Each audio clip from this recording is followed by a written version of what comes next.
Episode 8.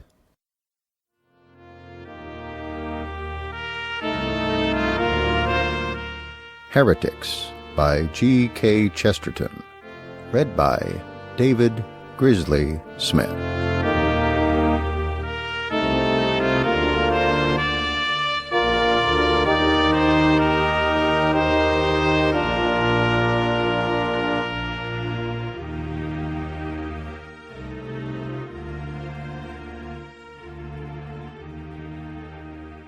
Part 8. The Mildness of the Yellow Press. There is a great deal of protest made from one quarter or another nowadays against the influence of that new journalism which is associated with the names of Sir Alfred Harmsworth and Mr. Pearson. But almost everybody who attacks it on the ground that it is very sensational, very violent and vulgar and startling. I am speaking in no affected contrariety, but in the simplicity of a genuine personal impression when I say that this journalism offends as being not sensational or violent enough. The real vice is not that it is startling, but that it is quite insupportably tame. The whole object is to keep carefully along a certain level of the expected and the commonplace. It may be low, but it must take care also to be flat. Never by any chance in it is there any of that real plebeian pungency which can be heard from the ordinary cabman in the ordinary street. We have heard of a certain standard of decorum which demands that things should be funny without being vulgar. But the standard of this decorum demands that if things are vulgar, they shall be vulgar without being funny. This journalism does not merely fail to exaggerate life, it positively underrates it. And it has to do so because it is intended for the faint and languid recreation of men whom the fierceness of modern life has fatigued. This press is not the yellow press at all. It is the drab press. Sir Alfred Harmsworth must not address to the tired clerk any observation more witty than the tired clerk might be able to address to Sir Alfred Harmsworth. It must not expose anybody who is powerful, that is. It must not offend anybody. It must not even please anybody too much.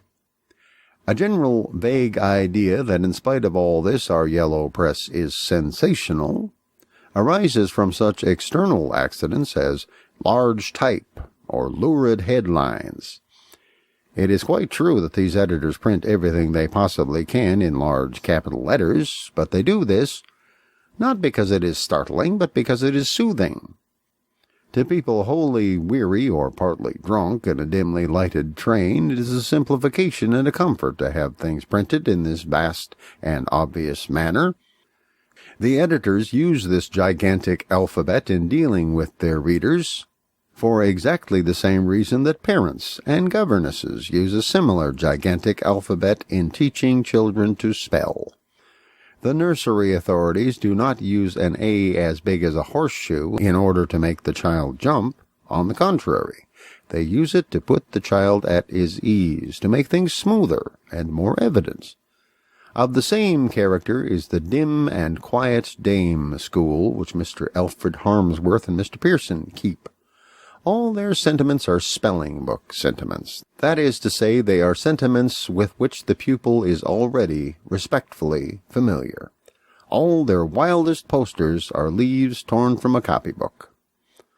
Of real sensational journalism, as it exists in France, in Ireland, and in America, we have no trace in this country. When a journalist in Ireland wishes to create a thrill, he creates a thrill worth talking about. He denounces a leading Irish member for corruption, or he charges the whole police system with a wicked and definite conspiracy. When a French journalist desires a frisson, there is a frisson. He discovers, let us say, that the President of the Republic has murdered 3 wives. Our yellow journalists invent quite as unscrupulously as this. Their moral condition is, as regards careful veracity, about the same. But it is their mental caliber which happens to be such that they can only invent calm and even reassuring things. The fictitious version of the massacre of the envoys of Peking was mendacious, but it was not interesting. except to those who had private reasons for terror or sorrow. It was not connected with any bold and suggestive view of the Chinese situation. It revealed only a vague idea that nothing could be impressive except a great deal of blood. Real sensationalism, of which I happen to be very fond, may be either moral or immoral, but even when it is most immoral, it requires moral courage, for it is one of the most dangerous things on earth genuinely to surprise anybody. If you make any sentient creature jump, you render it by no means improbable that it will jump on you. But the leaders of this movement have no moral courage or immoral courage. Their whole method consists of saying, with large and elaborate emphasis, the things which everybody else says casually and without remembering what they've said. When they brace themselves up to attack anything, they never reach the point of attacking anything which is large and real and would resound with the shock. They do not attack the army, as men do in France, or the judges, as men do in Ireland, or the democracy itself, as men did in England 100 years ago. They attack something like the War Office, something, that is, which everybody attacks and nobody bothers to defend, something which is an old joke in fourth-rate comic papers. Just as a man shows he has a weak voice by straining it to shout, they show the hopelessly unsensational nature of their minds when they really try to be sensational. With the whole world full of big and dubious institutions, with the whole wickedness of civilization staring them in the face, their idea of being bold and bright is to attack the War Office. They might as well start a campaign against the weather, or form a secret society in order to make jokes about mothers-in-law. Nor is it only from the point of view of particular amateurs of the sensational, such as myself, that it is permissible to say, in the words of Cowper's Alexander Selkirk, that their tameness is shocking to me. The whole modern world is pining for a genuinely sensational journalism. This has been discovered by that very able and honest journalist, Mr. Blatchford, who started his campaign against Christianity, warned on all sides, I believe, that it would ruin his paper, but who has continued from an honorable sense of intellectual responsibility. He discovered, however, that while he had undoubtedly shocked his readers, he had also greatly advanced his newspaper. It was bought, first, by all the people who agreed with him and wanted to read it, and secondly, by all the people who disagreed with him and wanted to write him letters. Now, those letters were voluminous. I helped, I'm glad to say, to swell their volume, and they were generally inserted with a generous fullness. Thus was accidentally discovered, like the steam engine, the great journalistic maxim that if an editor can only make people angry enough, they will write half his newspaper for him for nothing. Some hold that such papers as these are scarcely the proper objects of so serious a consideration, but that can scarcely be maintained from a political or ethical point of view. In this problem of the mildness and tameness of the Harmsworth mind, there is mirrored the outlines of a much larger problem which is akin to it. The Harmsworthian journalist begins with a worship of success and violence, and ends in sheer timidity and mediocrity. But he's not alone in this, nor does he come by this fate merely because he happens personally to be stupid. Every man, however brave, who begins by worshipping violence, must end in mere timidity. Every man, however wise, who begins by worshipping success, must end in mere mediocrity. This strange and paradoxical fate is involved not in the individual, but in the philosophy, in the point of view. It is not the folly of the man which brings about this necessary fall, it is his wisdom. The worship of success is the only one out of all possible worships of which this is true, that its followers are foredoomed to become slaves and cowards. A man may be a hero for the sake of Mrs. Gallup's ciphers or for the sake of human sacrifice, but not for the sake of success. For obviously a man may choose to fail because he loves Mrs. Gallup or human sacrifice, but he cannot choose to fail because he loves success. When the test of triumph is men's test of everything, they never endure long enough to triumph at all.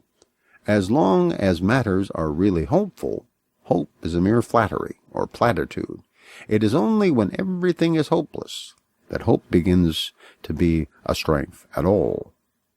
Like all the Christian virtues, it is as unreasonable as it is indispensable.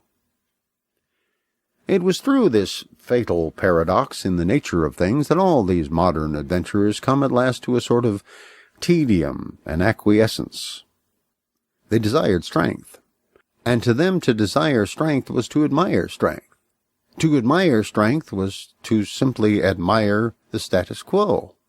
They thought that he who wished to be strong ought to respect the strong. They did not realize the obvious verity that he who wishes to be strong must despise the strong. They sought to be everything, to have the whole force of the cosmos behind them, to have an energy that would drive the stars, but they did not realize two great facts. First, that in the attempt to be everything, the first and most difficult step is to be something. Second, that the moment a man is something, he is essentially defying everything. The lower animals, say the men of science, fought their way up with a blind selfishness. If this be so, the only real moral of it is that our unselfishness, if it is to triumph, must be equally blind. The mammoth did not put his head on one side and wonder whether mammoths were a little out of date. Mammoths were at least as much up to date as that individual mammoth could make them. The great elk did not say, "Cloven hoofs are very much worn now." He polished his own weapons for his own use. But in the reasoning animal there has arisen a more horrible danger, that he may fail through perceiving his own failure. When modern sociologists talk of the necessity of accommodating one's self to the trend of the time, they forget that the trend of the time at its best consists entirely of people who will not accommodate themselves to anything. At its worst, it consists of many millions of frightened creatures all accommodating themselves to a trend that is not there. And that is becoming more and more the situation of modern England. Every man speaks of public opinion and means by public opinion minus his opinion. Every man makes his contribution negative under the erroneous impression that the next man's contribution is positive. Every man surrenders his fancy to a general tone, which is in itself a surrender. And over all, the heartless and fatuous unity spreads this new and wearisome and platitudinous press, incapable of invention, incapable of audacity, capable of only a servility all the more contemptible because it is not even a servility to the strong.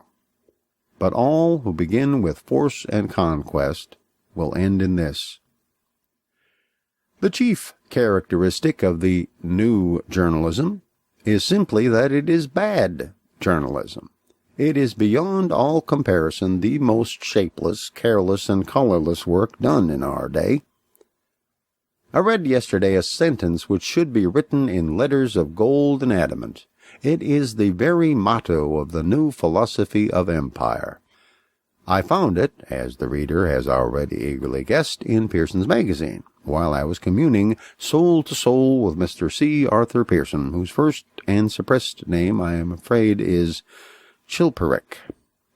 It occurred in an article on the American presidential election.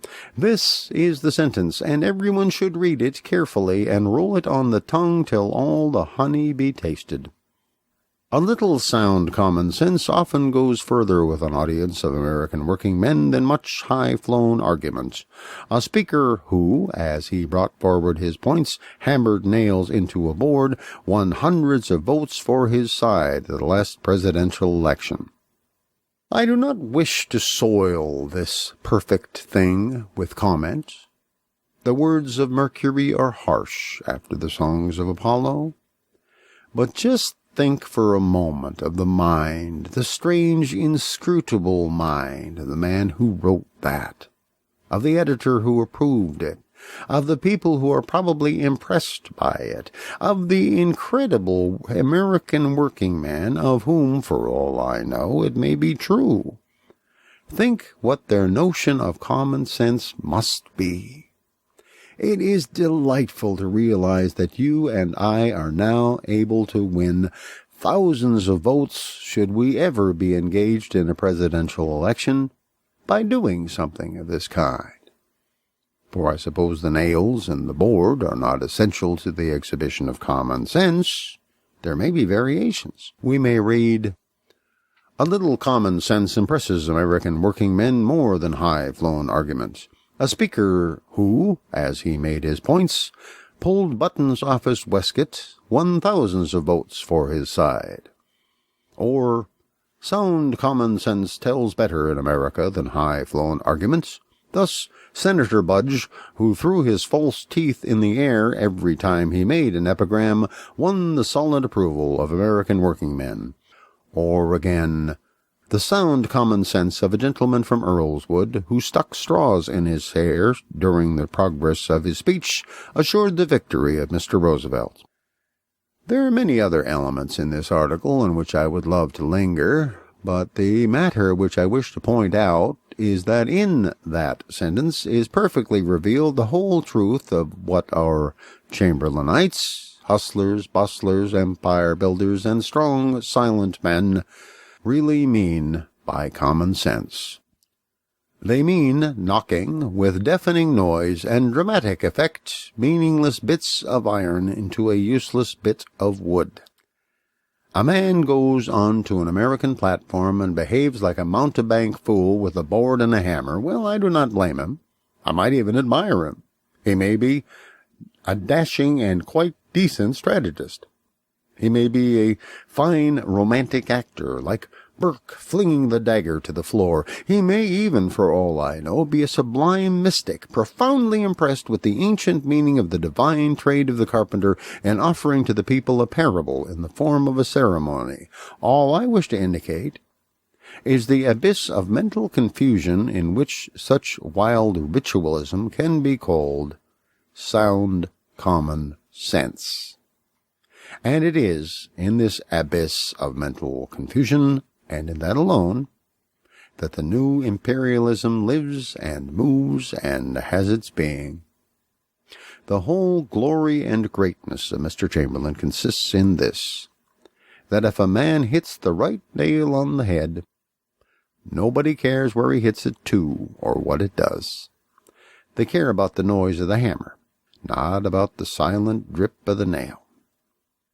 Before and throughout the African War, Mr. Chamberlain was always knocking in nails with ringing decisiveness.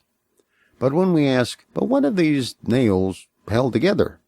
Where's your carpentry? Where are your contented outlanders? Where's your free South Africa? Where is your British prestige? What have your nails done? Then what answer is there?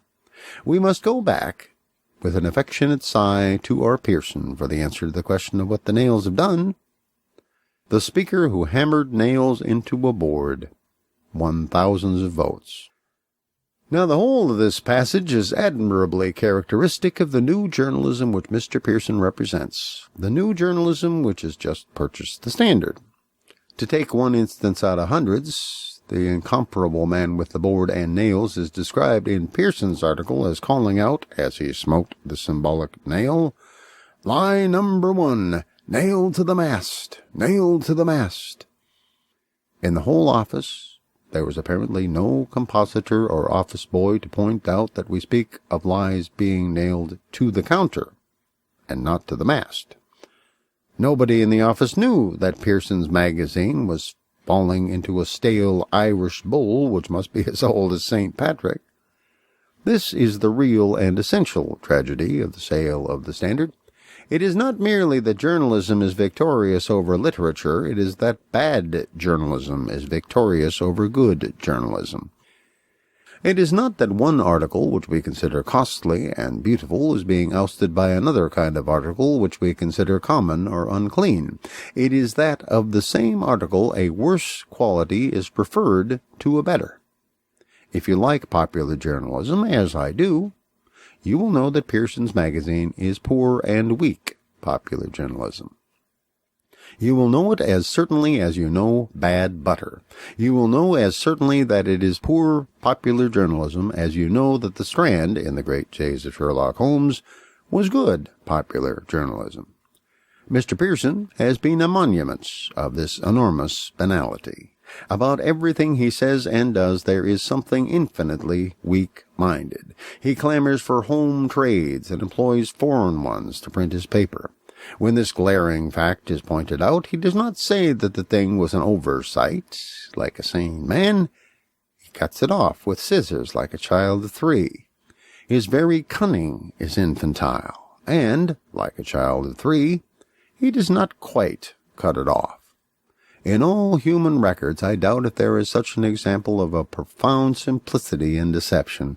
This is the sort of intelligence which now sits in the seat of the sane and honorable old Tory journalism. If it were really the triumph of the tropical exuberance of the Yankee press, it would be vulgar, but still tropical. But it is not. We are delivered over to the bramble, and from the meanest of the shrubs comes the fire upon the cedars of Lebanon. The only question now is how much longer the fiction will endure that journalists of this order represent public opinion.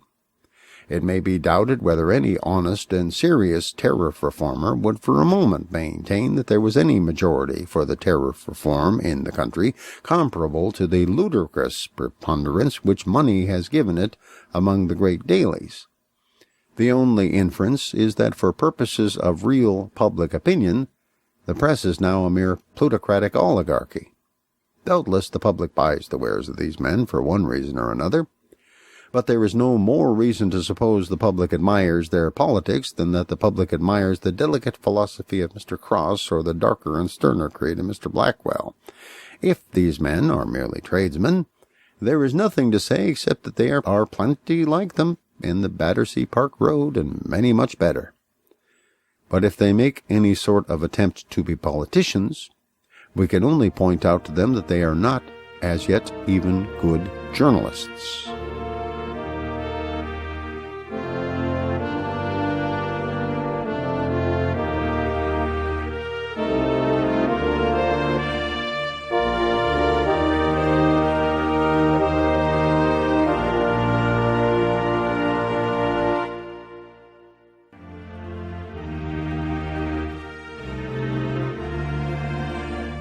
Thank you for listening to Heretics, written by G.K. Chesterton in about 1905, read by David Grizzly Smith in about 2009. Theme music for this book is Thaxted, written by Gustav Holst in 1921, arranged by Kevin MacLeod in 2006. This recording is released under Creative Commons Attribution, Non-Commercial, No Derivatives 3.0 license. Your comments are appreciated, and please share this recording with your friends. But share the whole recording, don't sell it, and tell people where you found it and who created it. Thank you.